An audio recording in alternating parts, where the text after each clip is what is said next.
Hey, I think that automation and arrangement go hand in hand. If you have a simple beat, automation is going to keep things interesting. Here's some ways that I like to use automation to enhance my arrangement on my beats. I'm going to play what I originally have first, and then I'm going to automate a bunch of different things, and we'll hear the difference.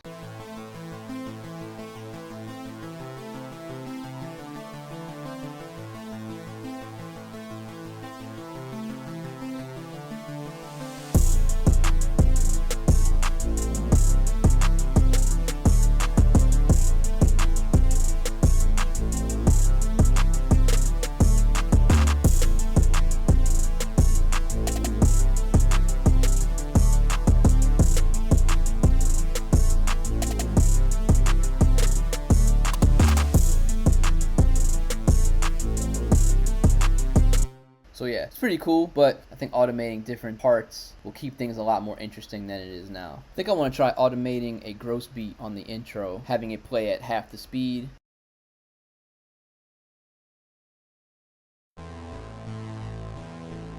To automate anything that's native to FL Studio, all you need to do is right click on what you want to automate. In this case, I'm automating the mix level of the plugin. So I'm going to right click, go to create automation clip.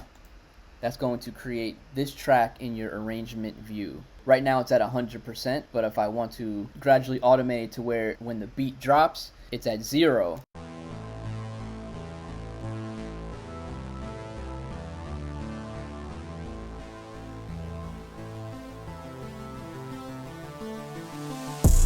I think that sounds pretty cool. And let's try to automate some other things. Let's put a filter on the intro as well. I have Waves one knob filter here. Now, this isn't a native plugin. It's a third-party plugin. You can't just right-click it and create the automation clip. What you have to do is you have to move the parameter that you want to automate first. So in this case, I want to automate the filter cutoff.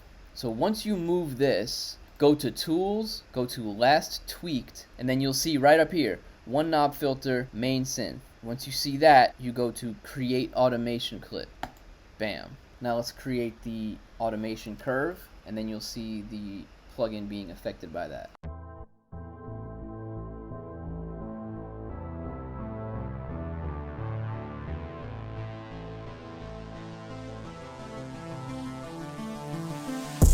That sounds a million times better already. Way less boring. Let's automate a reverb right at the end, right before the beat drops. This is a really great transition trick. I want to use the Lux Verb. This is a native FL Studio plugin. Sounds really dope. There's separate wet and dry controls here, so I'm going to right click and create automation clip on both of these. So for the dry, I'm going to create an automation clip, and then also for the wet. Now it's going to vary plugin to plugin. In the case of Lux Verb, the 100% dry is right in the middle on the automation clip here. So after we go to 100% wet and we want it to go back to 100% dry, we have to copy this value. Go to this first point right here, click copy value. I want to start automating it right here. So we're going to paste the value right there, and then we're also going to paste the value right when that beat drops. We want it to go back to dry. But right here in this section, we want to automate it so you can have a curve like this. And this is when I want to automate up the wet right here. Let's hear how that sounds. Gonna make some adjustments.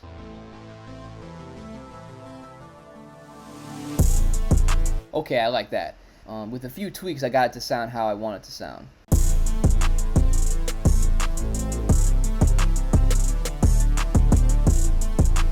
I have this looperator effect that's going on the hi-hats, but I don't want it to do it the whole time. So I'm going to do the same thing here. I'm going to right-click the mix level of the plugin and create another automation clip. Let's say the first half of the hook doesn't have the hi-hat effects, and the second half does. Put the mix level all the way down to 0 so it's not going, and then on the second half it goes up to 100%. And then for the verses, we probably can do the same thing.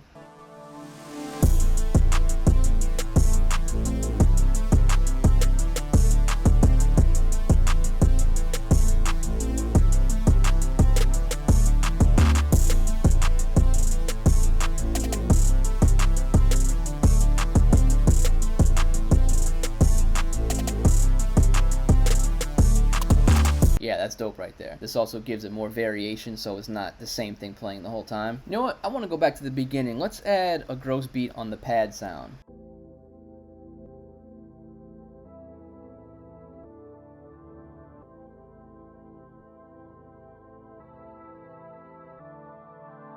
Yeah, much better. Let's take out the kick on the first half of the verse.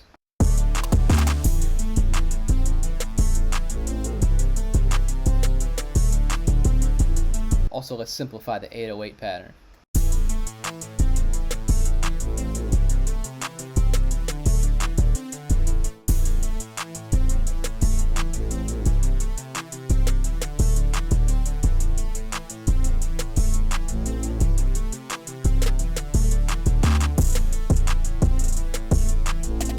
Yeah, simple things like that will help your arrangement out too. Just like modifying a pattern a little bit during the verse or the second half of the hook, whatever.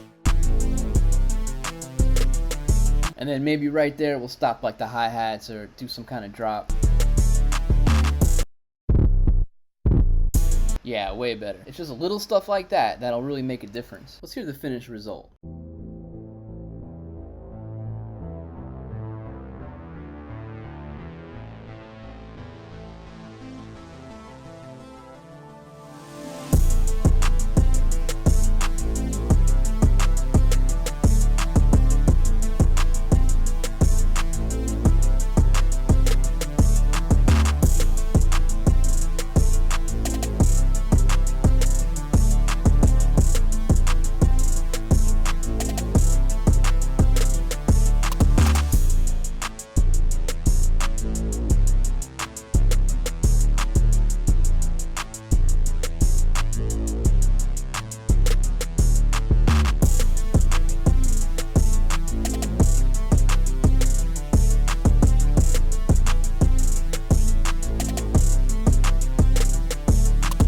In FL Studio, you can pretty much automate anything. You can automate any of the faders if you right click them, create automation clip, any of the faders, any of the knobs, panning. You can automate anything in here. So just stay creative and just go crazy with it. Keep your beats and your arrangements interesting by automating. Taking some sounds out, putting some sounds back in. That's how you do it. Oh, and one more important thing I want to mention about automation. If you're on the channel rack and you clone a track with automation on it, in this case, I have some vibrato automation from the mod wheel on this bass synth.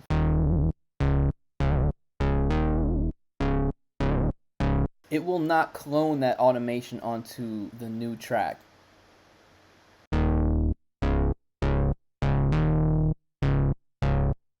So for some reason FL Studio doesn't automatically clone the automation data. You have to do it manually. So here's the workaround. So if you are trying to stack sounds with the exact same automation on them, on the piano roll, go down here. Like I said, I use the modulation wheel to control the vibrato on the synth. So I'm gonna click that, and then you'll see right here all the automation that I had recorded. So once this is visible on the piano roll, go to edit, turn into automation clip, and this screen's gonna pop up. So just hit accept, and then you'll see here in your arrangement view, under the automation clip section, you'll see your automation clip. So go back to your patterns, put the pattern down here. Now remember, this automation clip is only affecting that first synth bass. Now if I want to have the second synth bass have this exact same modulation, here's what you gotta do. Go to the second synth bass. Now you just have to just record a little bit of the automation. It doesn't even have to be the exact same thing.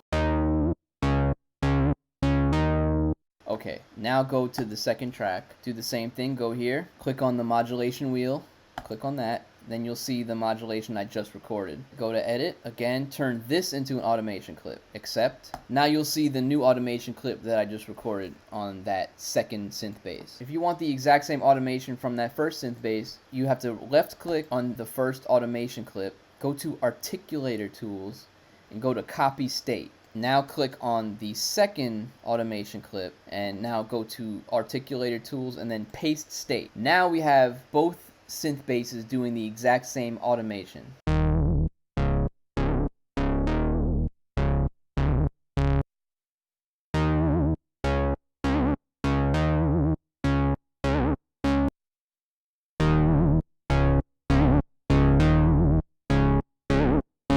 So yeah, that's it for that. I'm hoping that in a future version of FL that they'll make it easier to clone automation in the channel rack, but for the time being, this is the workaround that I figured out. So yeah,